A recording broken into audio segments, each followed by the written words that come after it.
If you've been watching our show for the last couple of years, one of the things you've noticed is that the walleye fishing is going crazy at several of the lakes around the Southwest, particularly in the state of Oklahoma. The Wildlife Department has done a tremendous job of managing the walleye and saugeye fishery, and there is a catchable population at several lakes. So one of the questions we're hearing is, what do you need to do for a boat if you want to do both bass and walleye fishing?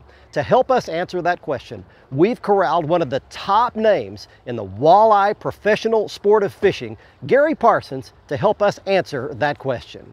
Hi, I'm Gary Parsons. And so you've always fished in a bass boat and you want to try a walleye boat. What are the differences? Well, you know, in the front deck area, there really aren't many differences. You've got a large front deck area for pitching jigs, vertical jigging rivers, all the small little shallow water techniques that you would use for walleyes. And like I said, jig fishing probably being the predominant one. But where the real difference is in the rear deck part of the boat. This is kind of a cool setup. We've got all of our tackle boxes and big storage areas here. So when we're actually trolling, we need a crankbait, they're at our fingertips. What's different with this boat, I've actually got a padded floor in this boat. It's awesome because I'm standing around doing different trolling duties and walking on this front deck for large portions of the day. This whole transom's designed for a kicker motor. A lot of the walleye techniques mean slow speeds. We're talking about slow trolling spinner baits, sometimes crankbait trolling slower than a mile an hour, which is pretty darn slow. And you can't achieve that with your big engine. So you use your small kicker motor. I put a small extension handle on here and I can actually run it like a tiller, but I watch my graphs. They're right here, very easy for me to see.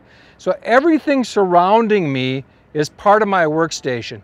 On a typical walleye day, I might have crankbaits spread out all over here like it's a table. I may have my crankbait box over here so I can pick and choose, experiment with depths. I may decide, oh wow, I've got to go get some spinners. I'll put that stuff away, go into a huge rod locker, pull out my spinner gear and bottom bouncers and start trolling with those. So what you're talking about in a walleye boat literally is versatility. You can do almost anything that there is in the world of fishing out of a boat like this, and that really is the fundamental difference. You can switch from pitching jigs in the morning to trolling suspended fish over 100 feet of water in the afternoon.